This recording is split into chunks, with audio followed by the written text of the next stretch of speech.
Good morning എല്ലാവർക്കും. Welcome to healing life tarot. Okay, നമുക്ക് നമ്മുടെ ഡെയിലി ഗൈഡൻസ് എടുക്കാം ഇന്നത്തെ. ഓക്കെ, ഇന്ന് ഫ്രൈഡേ അല്ലേ? ഫ്രൈഡേ നിങ്ങളുടെ ജസ്റ്റ് നിങ്ങൾക്ക് ഇന്നത്തെ ദിവസത്തേക്കുള്ള നിങ്ങളുടെ എനർജി, നിങ്ങൾക്ക് എന്താ വരാൻ പോകുന്ന കാർഡ്സ് എന്താ പറയുന്നത് നമുക്ക് നോക്കാം. ഇന്നത്തെ ദിവസം നിങ്ങൾക്ക് എന്തെങ്കിലും ഒരു ഗൈഡൻസ് യൂണിവേഴ്സ് എന്താ തരുന്നത്, നിങ്ങളോട് ഇന്നൊരു അഡ്വൈസ്. ഓക്കെ, ഡെത്ത് ആണ്. 8 of Swords and High Priestess. Okay, Queen of Pentacles, very good. Actually ഇവിടെ ഒരു എൻഡിങ് എന്ന് എനിക്ക് കാണുന്നുണ്ട്. എൻഡിങ് എന്ന് പറയുമ്പോൾ നിങ്ങൾക്ക് ഒരു സിറ്റുവേഷൻ നിങ്ങളുടെ ജീവിതത്തിൽ നിന്ന് അവസാനിച്ചു പോയതായിരിക്കാം. ഒരു മാറ്റം സംഭവിക്കുന്നതായിട്ടാണ് എനിക്ക് കാണുന്നത്. അത് ഒരു എന്തോ ഒരു കാര്യം നിങ്ങളുടെ ജീവിതത്തിൽ നിന്ന് എൻഡായി പോയിട്ടുണ്ട്. ഓക്കെ, അതിപ്പോൾ ജോലിയാവാം, ഫ്രണ്ട്ഷിപ്സ് ആവാം, റിലേഷൻഷിപ്സ് ആവാം. ഓക്കെ, അത് നമ്മൾ സിറ്റുവേഷൻ സാഹചര്യം പറയുകയാണെങ്കിൽ ഓക്കെ. അല്ലെങ്കിൽ മേ ബി നിങ്ങളുടെ പേടികൾ, ഓക്കെ, നിങ്ങളുടെ ഫിയേഴ്സ്, നിങ്ങളിങ്ങനെ സ്റ്റക്കായിട്ട് നിൽക്കുന്നത്, ആ സിറ്റുവേഷൻ മാറി വരുന്നു. നിങ്ങൾ എന്തെങ്കിലും കാര്യത്തിൽ നിങ്ങൾ പെട്ട് നിൽക്കുന്നു എന്ന് നിങ്ങൾക്ക് തോന്നുന്നുണ്ടെങ്കിൽ, ഓക്കെ, നിങ്ങൾ സ്റ്റക്കാണ്, നിങ്ങൾക്ക് പുറത്തു വരാൻ സാധിക്കില്ല എന്ന് നിങ്ങൾ തോന്നുന്നുണ്ടെങ്കിൽ അതിനെ നിങ്ങൾ പൊട്ടിച്ചെറിയുന്നതായിട്ടാണ് കാണുന്നത്. ഓക്കെ, അതിൽ നിന്ന് നിങ്ങൾ പുറത്തു വരുന്നതായിട്ടാണ് എനിക്ക് ഇവിടെ കാണുന്നത്. ഈ 8 of Swords എനർജിയിൽ നിന്ന് നിങ്ങൾ പുറത്തു വരികയാണ്. നിങ്ങളുടെ ഒരു ചില സിറ്റുവേഷൻ നിങ്ങൾ തന്നെ മാറ്റിയെടുക്കുന്ന പോലെയാണ്. അതിനുവേണ്ടി നിങ്ങളുടെ തന്നെ പേടികളെ നിങ്ങൾ മാറ്റിവെക്കുന്നു. ഓക്കെ, നിങ്ങൾ സ്വയം ഒരു ധൈര്യത്തിലേക്ക് വരുന്നു, നിങ്ങളുടെ സ്വയം ഒരു കോൺഫിഡൻസിലേക്ക് നിങ്ങൾ വരുന്നതായിട്ട് നിങ്ങൾക്ക് ഇനി ഇങ്ങനെ നിന്നാൽ ശരിയാവില്ല എന്ന് നിങ്ങൾ തിരിച്ചറിഞ്ഞ് എന്താണോ നിങ്ങളെ, നമ്മൾ പറയില്ല ചില സിറ്റുവേഷനിൽ നിങ്ങൾക്കൊരു ആക്ഷൻ എടുക്കാൻ പറ്റില്ല. ഓക്കെ, ആ ആക്ഷൻ എടുക്കാൻ പറ്റാതെ നിങ്ങൾ ഇങ്ങനെ പെട്ട് നിൽക്കും നിങ്ങൾ. ഓക്കെ, ഒരു സൈക്കിളായിട്ട്, അതായത് നിങ്ങൾ മേ ബി ട്രൈ ചെയ്യും, പക്ഷെ നിങ്ങൾക്ക് തോന്നുമില്ല, നടക്കില്ല എന്ന് തോന്നും, പിന്നെയും അതിൽ സ്റ്റക്കായി നിൽക്കും. സോ അങ്ങനെ ഒരു സിറ്റുവേഷൻ എന്തെങ്കിലും നിങ്ങളുടെ ജീവിതത്തിൽ ഉണ്ടെങ്കിൽ നിങ്ങൾ അവസാനം തീരുമാനിക്കും, ഇല്ല, എനിക്കത് മാറ്റിയെടുത്തേ പറ്റൂ, ഇനി ഇതിങ്ങനെ പോയാൽ ശരിയാവില്ല എന്ന് പറഞ്ഞ പോലെയാണ്. സോ ഇവിടെ എനിക്കൊരു ചേഞ്ച് കാണുന്നുണ്ട്. നിങ്ങൾ ഈ ഒരു സ്റ്റക്ക് സിറ്റുവേഷൻ നിന്ന് പുറത്തു വരുന്നതായിട്ടാണ് കാണുന്ന ഒരു മാറ്റമാണ് നിങ്ങൾക്ക് സംഭവിക്കുന്നത്. ഈ ട്രാൻസ്ഫോർമേഷൻ നിങ്ങളിൽ സംഭവിക്കുന്നതായിരിക്കും. ഓക്കെ, അതായത് നിങ്ങളുടെ മനസ്സിൽ ടോട്ടലി നിങ്ങൾ ഇതുവരെ ചെയ്ത കാര്യങ്ങൾ, നിങ്ങൾ ആ ചെയ്ത രീതി ഇനി മാറ്റാൻ പോവുകയാണ്. ഓക്കെ, നിങ്ങൾ അത് മാറ്റാൻ ശ്രമിക്കുന്നതായിട്ടാണ് എനിക്ക് കാണുന്നത്. ശ്രമിക്കുന്നതല്ല, ഐ തിങ്ക് ഇവിടെ എനിക്ക് വലിയൊരു ട്രാൻസ്ഫോർമേഷൻ എനിക്ക് ഫീൽ ചെയ്യുന്നത്. നിങ്ങൾ ഐ തിങ്ക് ഇനി ആ ഒരു പഴയ സൈക്കിൾ നിങ്ങൾ റിപ്പീറ്റ് ചെയ്യില്ല. നിങ്ങൾ ഇനി പഴയതുപോലെ നിങ്ങൾ ബിഹേവ് ചെയ്യില്ല. ഓക്കെ, നിങ്ങൾ അതേ സാഹചര്യം ഇനി നിങ്ങളുടെ മുമ്പിൽ വന്നാൽ നിങ്ങൾ അതിനെ വേറൊരു ടോട്ടലി നിങ്ങളതിനെ നമ്മൾ പറയില്ലേ ഫേസ് ചെയ്യുന്നത് വേറെ രീതിയിലായിരിക്കും. നിങ്ങളുടെ റിയാക്ഷൻ ഇനി മാറും. ഓക്കെ, കാരണം നിങ്ങളിവിടെ നിങ്ങൾക്കറിയാം ചിലത് നിങ്ങൾക്ക് നല്ലതല്ല, അതിനെ നിങ്ങൾ അവസാനിപ്പിക്കുന്നതായിട്ടാണ് കാണുന്നത്. അതിപ്പോൾ നിങ്ങളുടെ ചിന്താഗതികളാവാം, ഞാൻ പറഞ്ഞ പോലെ. ഓക്കെ, നിങ്ങളുടെ മനസ്സിലെ പേടികളാവാം, നിങ്ങളുടെ ചിന്തകളാവാം, നിങ്ങളുടെ ഒരു നമ്മൾ ചില സൊസൈറ്റിയുടെ ഇതിൽ പെട്ട് നിൽക്കുക, അല്ലെങ്കിൽ നമ്മൾ മറ്റുള്ളവർ ചെയ്യുന്ന പോലെ ചെയ്യണം എന്ന് വിചാരിക്കുക, നമ്മൾ മറ്റുള്ളവർ എന്ത് പറയും എന്ന് ചിന്തിക്കുക, നിങ്ങളുടെ ചിന്ത. ഓക്കെ, അങ്ങനെ എന്തെങ്കിലുമൊക്കെ കാര്യങ്ങളായിരിക്കാം ചിലപ്പോൾ ചെറുതായിട്ട്. അല്ലെങ്കിൽ നിങ്ങളുടെ ലൈഫിൽ വേറെ എന്തെങ്കിലും സിറ്റുവേഷൻ, നിങ്ങൾക്ക് ജോലി, അല്ലെങ്കിൽ വീട്ടിൽ ഫാമിലിയുടെ അടുത്തുനിന്ന്, അല്ലെങ്കിൽ ഫ്രണ്ട്സിൻ്റെ അടുത്തുനിന്ന് എന്താണോ നിങ്ങൾക്ക് നല്ലതല്ലാത്ത something you are breaking out of. Okay, you are breaking free എന്നാണ് എനിക്ക് കാണുന്നത്. ഡെത്ത് ഒരിക്കലും നമുക്കൊരു ലിറ്ററൽ ശരിക്കും ഡെത്ത് എന്നല്ല നമ്മൾ എടുക്കാം. എനിക്ക് ഒരു ട്രാൻസ്ഫോർമേഷൻ എന്നാണ് പറയുക, മാറ്റം, ഒരു അവസാനം പക്ഷെ എപ്പോഴും ഒരു പുതിയ തുടക്കം കൊണ്ടുവരും. അത് ഒരു ന്യൂ ബിഗിനിങ്ങിനുള്ള ഒരു വഴി ഒരുക്കുന്നതാണ് ഈ കാർഡ്. ഓക്കെ, സോ ഇവിടെ യെസ്, നിങ്ങൾക്കൊരു ന്യൂ ബിഗിനിങ് വരുന്ന രീതിയിലാണ് നിങ്ങൾ ഇതിൽ നിന്ന് പുറത്തു വരുന്നു, ഈ സിറ്റുവേഷനിൽ നിന്ന് പുറത്തു വരുന്നത്. എന്താണോ നിങ്ങളെ ഇതുവരെ നിങ്ങളുടെ ജീവിതത്തിൽ, നിങ്ങളുടെ മനസ്സിൽ, അല്ലെങ്കിൽ നിങ്ങളെ ഒരു സന്തോഷമാവാൻ, നിങ്ങളുടെ ഒരു സമാധാനം കിട്ടാൻ, അല്ലെങ്കിൽ നിങ്ങളുടെ ഒരു ഗ്രോത്തിന് എല്ലാം നിങ്ങൾ എന്താണോ തടസ്സം വന്ന് ആ തടസ്സങ്ങളെ നിങ്ങൾ മറികടക്കാൻ പോവുകയാണ്. ഓക്കെ, ആക്ച്വലി മറികടക്കുന്നതായിട്ടാണ് കാരണം. മേ ബി നമ്മൾ പറയില്ലേ ഒരു ഫൈനൽ പോയിന്റ് നമ്മൾ പെട്ടെന്ന് നമ്മൾ തീരുമാനിക്കില്ല, മതി, ഇനി ഇതിനപ്പുറം ഇനി എനിക്ക് ഇത് പറ്റില്ല എന്ന് തോന്നുന്ന ഒരവസ്ഥ വരും. നിങ്ങളത് എങ്ങനെയായാലും നിങ്ങളത് ആ ഒരു മാറ്റം നിങ്ങളിൽ കൊണ്ടുവരുന്നതായിട്ടാണ് എനിക്ക് കാണുന്നത്. ഇവിടെ ഇൻറ്റ്യൂഷൻ നിങ്ങളുടെ വളരെ ഹൈ ആണ്, നിങ്ങൾ വളരെ ഇൻറ്റ്യൂട്ടീവ് പേഴ്സൺ ആണ്. നിങ്ങൾക്ക് കാരണം നിങ്ങളെല്ലാം മനസ്സിലാക്കിയിട്ടുണ്ട്. ഓക്കെ, നിങ്ങൾക്കെല്ലാം അറിയാം, നിങ്ങളുടെ ഉള്ളിൽ എല്ലാ നോളജും ഉണ്ട്, എല്ലാ അറിവും ഉണ്ട്, നിങ്ങൾക്ക് കാര്യങ്ങളെല്ലാം വ്യക്തമായിട്ട് അറിയാം. പക്ഷേ ഒരു ആക്ഷൻ എടുക്കാനാണ് നിങ്ങൾ ഇതുവരെ മടിച്ചു നിന്നത്. ബട്ട് ആ ആക്ഷൻ നിങ്ങൾ എടുക്കുന്നതായിട്ടാണ് എനിക്ക് കാണുന്നത്. ഓക്കെ, ഇനി ഞാനിങ്ങനെ പെട്ട് നിൽക്കില്ല, ഇനി ഞാൻ ഇതിൽ പുറത്ത് എനിക്ക് വന്നേ പറ്റൂ എന്ന് തീരുമാനിക്കുന്ന പോലെ. കാരണം എൻ്റെ സമാധാനം പോയി, എൻ്റെ സന്തോഷം പോയി, എൻ്റെ ഒരു അങ്ങനെ ആ രീതിക്ക് ചിന്തിച്ച് നിങ്ങൾ അവസാനം ഇനി ഇങ്ങനെ നിന്നാൽ ശരിയാവില്ല, എനിക്കൊരു സമാധാനമായിട്ടെങ്കിലും എനിക്ക് ഇരിക്കണം എന്ന് പറഞ്ഞ പോലെ ഇനി ഞാനിങ്ങനെ നിന്ന് കഴിഞ്ഞാൽ ഇനി എന്നെ തന്നെ നമ്മൾ നമ്മുടെ വാല്യൂ കളയുന്നതായിരിക്കാം, നമ്മളുടെ ഒരു അവനവനെ നമ്മൾ താഴ്ത്തുന്ന പോലെ ആയിരിക്കാം എല്ലാം കൊണ്ടും. സോ ഇവിടെ യൂണിവേഴ്സായിട്ട് ഐ തിങ്ക് നിങ്ങൾ ആക്ച്വലി യൂണിവേഴ്സ് ചെയ്യിപ്പിക്കുന്നതുമായിരിക്കാം, നിങ്ങളായിട്ട് സ്വയം തീരുമാനിക്കും. എനിവേ ആ ഒരു അവസ്ഥ എത്തും, നിങ്ങൾ ആ ഒരു പോയിന്റ് എത്തിയിട്ടുണ്ടാവും. ഇവിടെ ഇനി മുന്നോട്ട് എനിക്കൊരു മാറ്റമാണ് എനിക്ക് കാണുന്നത്, ട്രാൻസ്ഫോർമേഷനാണ് എനിക്ക് കാണുന്നത്. നിങ്ങൾ വളരെ ഹൈലി ഇൻറ്റ്യൂട്ടീവ് ആണ്, സ്പിരിച്വൽ ആണ്. തീർച്ചയായിട്ടും യൂണിവേഴ്സ് നിങ്ങളെ ഗൈഡ് ചെയ്യുന്നുണ്ട്. ആക്ച്വലി യൂണിവേഴ്സിൻ്റെ ഒരു ഗൈഡൻസ് കൊണ്ട് തന്നെയാണ് അതൊക്കെ സംഭവിക്കുന്നതും.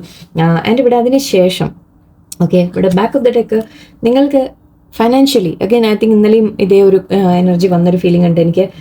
ഇതുവരെ നിങ്ങൾക്ക് മേ ബി ഇവിടെ ഫൈനാൻഷ്യൽ ലോസ് കാര്യങ്ങൾ കാണുന്നുണ്ട്. ഫൈനാൻഷ്യൽ ലോസ് മാത്രമല്ല, നിങ്ങൾ തനിച്ചായി പോയി, അല്ലെങ്കിൽ നിങ്ങൾക്ക് പണമില്ല, അങ്ങനത്തെ കാര്യങ്ങളൊക്കെ ഞാൻ ഇവിടെ സമയത്ത് നമ്മൾ ഒരു സിറ്റുവേഷൻ ഇപ്പോൾ ഞാൻ എക്സാമ്പിൾ പറയുകയാണെങ്കിൽ, നമ്മളിപ്പോൾ ഒരു ചില സിറ്റുവേഷനിലോട്ടോ, എല്ലാവർക്കും അല്ല ഞാൻ ഉദ്ദേശിച്ചത്, ആർക്കെങ്കിലും ഉണ്ടാവാം. മേ ബി ഒരു മാരേജിൽ നമ്മൾ നിൽക്കുകയാണെന്ന് വിചാരിക്കും.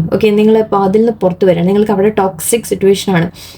അവിടെ സന്തോഷവും കിട്ടുന്നില്ല, അല്ലെങ്കിൽ ഈവൻ അടിയോ അങ്ങനെ പലതും എന്തെങ്കിലുമൊക്കെ നിങ്ങൾക്ക് മോശമായിട്ട് സംഭവിക്കുന്നുണ്ടെങ്കിലും നമ്മൾ അതിൽ സ്റ്റക്കായിട്ട് നിൽക്കും. എന്തുകൊണ്ടാണെന്ന് വെച്ചാൽ, ഞാനിത് വിട്ട് ആ മാരേജിൽ നിന്ന് ഞാൻ പുറത്തിറങ്ങി കഴിഞ്ഞാൽ പിന്നെ എന്നെ സപ്പോർട്ട് ചെയ്യാൻ ആരാളുള്ളത്, എൻ്റെ ഫൈനാൻഷ്യൽ കാര്യങ്ങൾ എന്താവും, ഞാൻ എങ്ങനെ ജീവിക്കും എന്ന രീതിയിലൊക്കെ നമ്മളൊന്ന് ചിന്തിച്ചു പോകും അല്ലേ. എന്നെ ആരെങ്കിലും സപ്പോർട്ട് ചെയ്യുമോ, എൻ്റെ കൂടെ ആരെങ്കിലും നിൽക്കുമോ, അതോ എനിക്ക് ഫൈനാൻസിന് ഞാൻ പണമില്ലെങ്കിൽ ഞാൻ എന്ത് ചെയ്യും, ഞാൻ ഒറ്റപ്പെട്ടു പോകില്ലേ, ഞാൻ തനിച്ചായി പോകില്ലേ, എൻ്റെ ഫൈനാൻസ് അങ്ങനെ പലതും ചിന്തിച്ച് നിങ്ങൾ അതിൽ തന്നെ ഇങ്ങനെ പെട്ട് കിടക്കും. പക്ഷേ ഇവിടെ എനിക്ക് കാണുന്നത്, നിങ്ങൾ ആക്ച്വലി ഇതിൽ നിന്ന് പുറത്തു വരും എന്ന രീതിക്ക് പറയുമ്പോൾ നിങ്ങളൊരല്പം ചിലപ്പോൾ കുറച്ചൊന്ന് നിങ്ങൾ എല്ലാ ഫൈനാൻഷ്യലായാലും ലോസൊന്നും നിങ്ങൾ ചിലപ്പോൾ ഫേസ് ചെയ്യേണ്ടി വരും, അല്ലെങ്കിൽ എല്ലാം സൂക്ഷിച്ച് ഹാൻഡിൽ ചെയ്യേണ്ടി വരും. നിങ്ങളോട് പറയുന്നുണ്ട്, യൂണിവേഴ്സ് പറയുന്നുണ്ട്, നിങ്ങൾ പ്ലാനിങ് തുടങ്ങും. നിങ്ങളോട് പറയുന്നത്, നിങ്ങൾ പ്ലാനിങ് തുടങ്ങും. നിങ്ങളുടെ ലൈഫ് നിങ്ങൾക്ക് എങ്ങനെ ഇനി മുന്നോട്ട്, ഇപ്പോൾ സപ്പോസ് നിങ്ങൾ തനിച്ചായി പോയി എന്ന് വിചാരിക്കുക, തനിച്ചായാലും എങ്ങനെ ഹാൻഡിൽ ചെയ്യണം, എങ്ങനെ ഞാൻ അതിനു വേണ്ടി നിങ്ങൾ ഇപ്പം തന്നെ പ്ലാനിങ് തുടങ്ങാം. മേ ബി നിങ്ങൾ ഓൾറെഡി പ്ലാനിങ് ചെയ്യുന്നുണ്ടാവാം, അതായിരിക്കും. സോ ഇവിടെ നിങ്ങൾ മുന്നോട്ട് ആക്ച്വലി നിങ്ങൾക്ക് പീസ് വരുന്നതാണ് കാണുന്നത്, നിങ്ങൾക്കൊരു സമാധാനം വരുന്നതായിട്ടാണ് എനിക്ക് കാണുന്നത്. എൻ്റെ ഇവിടെ ഫൈനാൻഷ്യൽ അബണ്ടൻസ് എനിക്ക് കാണുന്നുണ്ട്, ഇൻഡിപെൻഡൻ്റ് ആയിട്ട് നിൽക്കുന്ന കാണുന്നുണ്ട്. പ്രത്യേകിച്ചത് ലേഡീസിനാണ് ഞാൻ ഉദ്ദേശിച്ചത്, അല്ലാത്തവർക്കും ഈവൻ ജെൻസ് ആയാലും ശരി, ആരായാലും ശരി. നിങ്ങൾ തനിച്ചായി പോകുമെന്നൊരിക്കലും തോന്നരുത്, അല്ലെങ്കിൽ നിങ്ങൾക്ക് സപ്പോർട്ട് ഉണ്ടാവില്ല എന്ന് തോന്നരുത്. നിങ്ങൾക്ക് യൂണിവേഴ്സായിട്ട് തന്നെ എനിവേ നിങ്ങളുടെ ആ ഒരു അബണ്ടൻസിലേക്ക് നിങ്ങൾ എത്തും, നിങ്ങൾക്ക് സാധിക്കും തനിച്ച് നിൽക്കാനായാലും. നിങ്ങൾക്കൊരു കാര്യങ്ങൾ നടക്കുന്ന രീതിയിലെല്ലാം നിങ്ങൾക്കൊരു പ്രോസ്പെറിറ്റി അബണ്ടൻസ് നിങ്ങൾക്ക് വരും. പക്ഷെ അതിനാദ്യം നിങ്ങൾ ഇതിൽ നിന്ന് പുറത്തു വന്നേ പറ്റൂ. നിങ്ങൾ ഈ ഒരു സ്റ്റെപ്പ് എടുക്കാൻ തയ്യാറായാൽ യൂണിവേഴ്സായിട്ട് നിങ്ങൾക്ക് വേണ്ടതെല്ലാം നിങ്ങൾക്ക് തരും, സപ്പോർട്ട് നിങ്ങൾക്ക് തരും. സോ ഐ തിങ്ക് ഇന്നത്തെ ഇതിൽ മെയിനായിട്ട് എനിക്ക് പറയാനുള്ളത്, നിങ്ങൾക്കൊരു ട്രാൻസ്ഫോർമേഷൻ, മാറ്റം. പെട്ടെന്ന് നമ്മൾ പറയില്ലേ, ഒരു മതി ഇനി എന്ന് തീരുമാനിക്കില്ലേ, അങ്ങനത്തെ ഒരു ദിവസമായിട്ടാണ് എനിക്ക് ഫീൽ ചെയ്യുന്നത്. ഐ തിങ്ക് ഇവിടെ നമ്മുടെ അമാവാസി എന്തോ വരാൻ പോകുന്നതാണ്, 22 ലൂണാർ എക്ലിപ്സോ, സൂര്യഗ്രഹണം അല്ലേ അല്ല ചന്ദ്രഗ്രഹണം നാൾ കഴിഞ്ഞു. ഐ തിങ്ക് ഇനി സൂര്യഗ്രഹണം വരുന്നു എന്തൊക്കെയുണ്ട്, 2-3 കുറേ കാര്യങ്ങൾ ഇങ്ങനത്തെയൊക്കെ നടക്കുന്നുണ്ട് ആസ്ട്രോളജിക്കൽ പ്രകാരം. അതിൻ്റെയൊക്കെ ഇഫക്റ്റ് ആണ് പലതും സംഭവിക്കുന്നത് കേട്ടോ. നമുക്ക് നോക്കാം, കുറച്ച് അഡ്വൈസ് ആയിട്ട് യൂണിവേഴ്സ് എന്താ പറയുന്നത്. സോറോ, യെസ്, തനിച്ചായിപ്പോയി ഞാൻ പറഞ്ഞു ഈ കാർഡിൻ്റെ. 5 of Pentacles.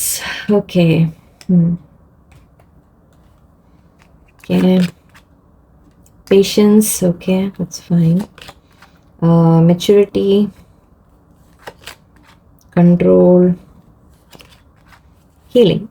Very nice. Inner voice. See, നിങ്ങൾക്ക് ഇൻറ്റ്യൂഷൻ, നിങ്ങളുടെ ഉള്ളിൽ നിന്ന് നിങ്ങൾക്ക് ഗൈഡൻസ് കിട്ടുന്നുണ്ട്. യൂണിവേഴ്സ് നിങ്ങളോട് പലതും പറഞ്ഞു തരുന്നുണ്ട്, കാണിച്ചു തരുന്നുണ്ട്, നിങ്ങൾക്ക് മനസ്സിലാവുന്നുണ്ട്, എല്ലാം ഉണ്ട്. നിങ്ങളുടെ ഇൻറ്റ്യൂഷൻ നിങ്ങൾ കേൾക്കുക, നിങ്ങളുടെ ഉള്ളിൽ നിന്ന് പറയുന്ന കാര്യങ്ങൾ നിങ്ങൾ ഫോളോ ചെയ്യുക. അത് നിങ്ങളെ ഗൈഡ് ചെയ്യണം മുന്നോട്ട്. ഒരിക്കലും അത് തെറ്റല്ല എന്നിവിടെ യൂണിവേഴ്സ് നിങ്ങൾക്ക് സൈൻ തരുവാണ്. നിങ്ങൾക്ക് വിഷമമുണ്ടാവും കുറച്ച്.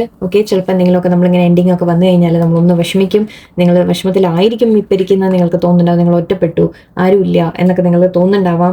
പക്ഷേ യൂണിവേഴ്സ് പറയുന്നത് ക്ഷമയോടെ ഇരിക്കും. ഫസ്റ്റ് ഓഫ് ഓൾ ഇങ്ങനെ ഒരു സിറ്റുവേഷൻ നിങ്ങളിപ്പോൾ ഫേസ് ചെയ്യുന്നുണ്ടെങ്കിൽ, ഒരു മാറ്റം, ഒരു ഡെത്ത്, ഒരു എൻഡിങ് നിങ്ങൾ ഫേസ് ചെയ്യുന്നുണ്ടെങ്കിൽ, ഇപ്പം നിങ്ങളോട് പറയുന്നത് സമാധാനമായിട്ട് ഇരിക്കൂ.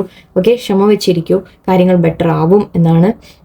ആൻഡ് ഇവിടെ മെച്യൂരിറ്റി, യെസ്, നിങ്ങളോട് പറയുന്ന മെച്യൂർഡായിട്ട് കാര്യങ്ങൾ ഹാൻഡിൽ ചെയ്യൂ എന്ന് മാത്രമല്ല, നിങ്ങളുടെ ലൈഫിൽ നിങ്ങൾക്ക് വേറെ നല്ല അബണ്ടൻസിൻ്റെ കാര്യങ്ങൾ വരും എന്നുകൂടിയാണ് എനിക്ക് ഫീൽ ചെയ്ത്.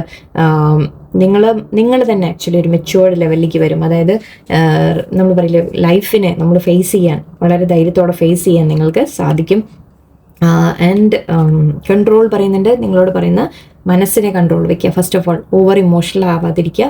ഇങ്ങനത്തെ സിറ്റുവേഷൻ വരുമ്പോൾ നമ്മൾ വല്ലാതെ തകർന്നു പോയി ഒരു വിഷമത്തിലേക്കൊക്കെ പോകും. സോ യൂണിവേഴ്സ് പറയുന്നത് നിങ്ങളെ തന്നെ ഒന്ന് കൺട്രോൾ വെക്കുക, നിങ്ങൾ പ്രാക്ടിക്കലായിട്ട് ചിന്തിക്കുക, നിങ്ങളുടെ മനസ്സിനെ ഒരു ഫോക്കസ് വെച്ച് നിങ്ങൾ മുന്നോട്ട് പോവുക എന്നാണ് പറയുന്നത്. നിങ്ങൾക്ക് എന്താണോ വേണ്ടത് നിങ്ങൾ തീരുമാനിക്കുക. ഓക്കെ, അതിനെ പ്ലാൻ ചെയ്ത് നിങ്ങൾ മുന്നോട്ട് പോകൂ എന്ന് പറയുന്നുണ്ട്. വിഷമങ്ങൾ വരും, സാഡ്നെസ് വരും, സങ്കടം വരും, യെസ്. പക്ഷെ അതിൽ നിന്ന് നിങ്ങൾ ആ ധൈര്യം കൂടുതൽ ഉണ്ടാക്കാം. ഓക്കെ, നിങ്ങൾ ആ വിഷമങ്ങൾ നിങ്ങളെ കുറെ കൂടി ധൈര്യം കൊണ്ടുവരാനും നിങ്ങളെ കുറെ കൂടി സ്ട്രോങ് ആക്കാനും നിങ്ങൾ യൂസ് ചെയ്യുക. ആൻഡ് ഇവിടെ ഹീലിംഗ്, യെസ്, തീർച്ചയായിട്ടും യൂണിവേഴ്സ് നിങ്ങളെ ഹീൽ ചെയ്യും. നിങ്ങൾക്ക് സമാധാനം കൊണ്ടുവരും, പീസ് കൊണ്ടുവരും, സന്തോഷം കൊണ്ടുവരും, നിങ്ങൾക്കെല്ലാം അബണ്ടൻസ് എല്ലാം കൊണ്ടുവരും.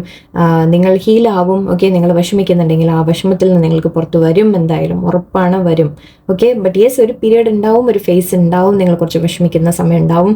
ആ സമയത്ത് നിങ്ങൾ ഓർക്കേണ്ട ഒരൊറ്റ കാര്യമേ ഉള്ളൂ. ഓക്കെ, നിങ്ങൾ ഈ സിറ്റുവേഷനിൽ നിങ്ങൾ ഓർത്ത് നോക്കുക. ഓക്കെ, നിങ്ങൾ അങ്ങനെ എന്തെങ്കിലും ചെയ്യുക, നിങ്ങളുടെ ലൈഫിൽ എന്തെങ്കിലും എൻഡായി പോയിട്ടുണ്ടെങ്കിൽ നിങ്ങൾ ആലോചിച്ചാൽ നിങ്ങൾക്ക് മനസ്സിലാവും അത് നിങ്ങൾക്ക് നല്ലതായിരുന്നില്ല. ഓക്കെ, യെസ്, നിങ്ങൾ അഡ്ജസ്റ്റ് ചെയ്തു, ഓക്കെ എന്ന് വെച്ചു. ഇങ്ങനെ കുറേയൊക്കെ നമ്മൾ എന്താ പറയുക വിട്ടുകൊടുത്ത് നിങ്ങൾ നിന്ന് കാണും. പക്ഷെ അത് ആക്ച്വലി അത് നിങ്ങൾക്ക് നല്ലതായിരുന്നില്ല. ഓക്കെ, ആ റിയാലിറ്റി നിങ്ങൾ മനസ്സിലാക്കാൻ തുടങ്ങുമ്പോൾ നിങ്ങൾ എടുക്കുന്ന തീരുമാനം അല്ലെങ്കിൽ എന്തെങ്കിലും എൻഡായി പോയിട്ടുണ്ടെങ്കിൽ അതിനെ വിട്ടുകളയാൻ നിങ്ങൾക്ക് സാധിക്കും. ബിക്കോസ് നിങ്ങൾ മനസ്സിലാക്കും, ഓക്കെ, അതെനിക്ക് നല്ലതായിരുന്നില്ല. കാരണം അത് ബെറ്റർ ആവാൻ നമുക്ക് എക്സ്പെക്ട് ചെയ്യാം, നമുക്ക് പ്രാർത്ഥിക്കാം. ആ സിറ്റുവേഷൻ തന്നെ നമുക്ക് കുറച്ചുകൂടി ബെറ്റർ ആവണം, അത് ഓക്കെ ആയിട്ട് നമുക്ക് കറക്റ്റായിട്ട് നമ്മുടെ ഇഷ്ടത്തിന് അത് വരണം എന്നൊക്കെ നമുക്ക് പ്രാർത്ഥിക്കാം. പക്ഷെ അത് ഇപ്പോൾ ഉള്ള സ്ഥിതിയിൽ അത് നിങ്ങൾക്ക് നല്ലതല്ല. ഓക്കെ, ഇപ്പോൾ ഉള്ള സ്റ്റേജ് എന്താണോ അത് നിങ്ങൾക്ക് നല്ലതിനല്ല. ഓക്കെ, അതിന് മുന്നോട്ട് പോകുമ്പോൾ കൂടുതൽ പ്രോബ്ലമേ ഉണ്ടാക്കുള്ളൂ. ഓക്കെ, സോ അതുകൊണ്ടാണ് അതിൽ പുറത്ത് വരാനുള്ള ഒരു സമയമായി എന്ന് പറയുന്നത്. ആ സിറ്റുവേഷൻ നിങ്ങൾക്ക് മാറണമെങ്കിൽ ഒരേ സിറ്റുവേഷൻ ചിലപ്പോൾ ബെറ്റർ ആവാം, അല്ലെങ്കിൽ വേറെ എന്തെങ്കിലും നല്ലത് നിങ്ങൾക്ക് വരാം. സോ എന്ത് തന്നെയായാലും നിങ്ങൾ ആദ്യം ഒരു ഫസ്റ്റ് സ്റ്റെപ്പ് നിങ്ങൾ മനസ്സിലാക്കുന്നത് ഇപ്പോൾ ഉള്ളത് എന്ത് തന്നെയായാലും നല്ലതല്ല. ഓക്കെ, അങ്ങനെ ഒരു തീരുമാനം എടുത്തിന് ഇതിനെ ഞാൻ സമ്മതിച്ചു കൊടുക്കില്ല, ഇതിനെ ഞാൻ അക്സെപ്റ്റ് ചെയ്യില്ല എന്ന് നിങ്ങൾ പറയുമ്പോൾ അവിടെ ഒരു ചേഞ്ച് സ്റ്റാർട്ട് ആവുകയാണ്. ഓക്കെ, നിങ്ങൾ തന്നെ സ്വയം ആ ഒരു ചേഞ്ച് നിങ്ങളായിട്ട് നിങ്ങൾക്ക് കൊണ്ടുവരാൻ സാധിക്കും. ഓക്കെ, എന്തായാലും അബണ്ടൻസ് ഓവറോൾ അതാ ഞാൻ പറഞ്ഞത്, നിങ്ങൾക്ക് ഹീലിങ്ങും ഫൈനാൻഷ്യൽ ആയാലും ശരി എല്ലാം കൊണ്ട് നിങ്ങൾക്ക് എന്തൊക്കെയോ വളരെ നല്ലതാണ് വരാനുള്ളത്. പക്ഷെ അതിന് തടസ്സം നിങ്ങൾ തന്നെയാണ്. ഓക്കെ, ബ്ലോക്കേജ് നിങ്ങൾ തന്നെയാണ് ഇവിടെ. ഓക്കെ, നിങ്ങളാണ് ഈ ഒരു സ്റ്റക്നെസ്സിൽ നിന്ന് നമ്മൾ സമ്മതിച്ച് പറയില്ലേ, ഒരു അഡ്ജസ്റ്റ് ചെയ്ത് നിങ്ങൾ വിട്ടുകൊടുത്ത് നിങ്ങൾ തന്നെ അതിൽ പെട്ട് നിൽക്കുകയാണ്. ഈ സിറ്റുവേഷൻ മാറണമെങ്കിൽ നിങ്ങളത് മാറണം. ഓക്കെ, ഐ ഹോപ്പ് മനസ്സിലാവുന്നുണ്ടാവുന്നതായിരിക്കും. നിങ്ങളുടെ സിറ്റുവേഷൻ അനുസരിച്ച് നിങ്ങൾ ചിന്തിച്ച് നോക്കുക, എന്താണ് ഇപ്പം നിങ്ങളുടെ ലൈഫിൽ നടക്കുന്നത്, ഏറ്റവും കൂടുതൽ നിങ്ങളെ വേദനിപ്പിക്കുന്ന കാര്യം, നിങ്ങളെ വിഷമിപ്പിക്കുന്ന കാര്യം, നിങ്ങളുടെ ലൈഫിൽ ഒരു തടസ്സമായിട്ട് നിങ്ങൾക്ക് ഫീൽ ചെയ്യുന്ന എന്താണ്, റിയാലിറ്റി കാണാൻ തുടങ്ങുക. ഓക്കെ, മാറ്റം വരും തീർച്ചയായിട്ടും, നല്ലതിലേക്കായിരിക്കും പോവുക. പക്ഷേ യെസ്, ഒരു ചേഞ്ച് നിങ്ങളുടെ ഭാഗത്തു നിന്നാണ് ആദ്യം വേണ്ടത്. ഓക്കെ, ഇപ്പം എല്ലാവർക്കും നല്ലൊരു ദിവസമായിരിക്കട്ടെ. നന്ദി, നമസ്കാരം.